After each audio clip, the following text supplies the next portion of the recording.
শুধু মজা আমার পাল্টা চালাই বলবেন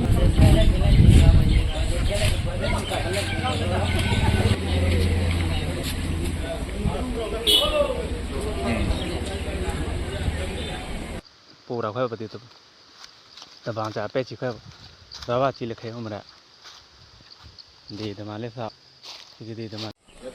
আপনারা অবগত আছেন গত 17 তারিখ যখন স্বশাসিত জেলা পরিষদের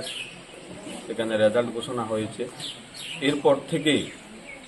আমরা পুরা রাজ্যব্যাপী দেখছি যেসব এডিসি সেক্টর রয়েছে সেখানে যারা প্রথম অবস্থায় আমরা দেখেছি যারা সাধারণ মানুষ ছিল ভারতীয় জনতা পার্টির কার্যকর্তা ছিল তাদের উপর কী ধরনের অকথ্য অত্যাচার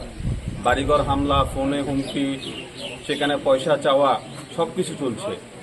অপরদিকে আপনারা দেখতে পাচ্ছেন গত বেশ কয়েকদিন যাবৎ আমাদের যে দলীয় কার্যালয়গুলি রয়েছে সেখানে মুথার নেতৃত্বরা বিভিন্নভাবে উস্কানি দিয়ে যুবকদেরকে সেখানে আমাদের যে দলীয় কার্যালয় আছে সেগুলোকে ধ্বংস করছে অগ্নিসংযোগ করছে যেখানে মহারাজা প্রদ্যুৎ কিশোর যাদের সুপ্রিমো উনি বারবার বলছেন থানসা আজকে একটা গড়িয়ার দিন গড়িয়া পূজা হচ্ছে জনজাতিদের আবেগের বিষয় সেখানে এই যে অবস্থা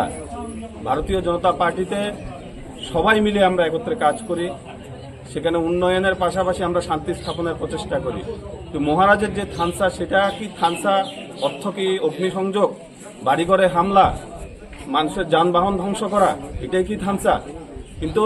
আমরা অনেক সহ্য করেছি আমরা কিন্তু এবার তার পাল্টা দেওয়ার জন্য পরিষ্কার কথা তার পাল্টা দেওয়ার জন্য আমরা প্রিপারেশন নেব সবকিছুর একটা ডেডলাইন রয়েছে আমরা ডেডলাইন অতিক্রান্ত হয়ে গেছি আমাদের মানুষরা আমরা বাঁচতে চাই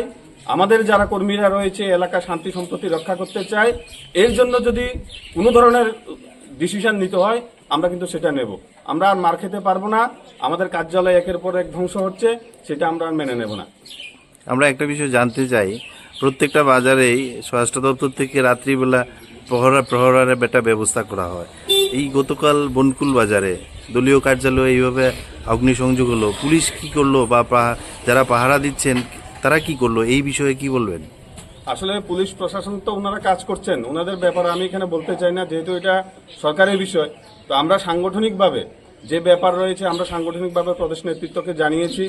ওনাদের থেকে মেসেজ চাওয়া পর্যন্ত আমরা অপেক্ষা করব কিন্তু যেই জিনিসগুলো হচ্ছে আমি একটাই কথা বলবো এটা মানার মতো আর বিষয় নেই অনেক হয়েছে এটা ইতি টানতে আমরা চাই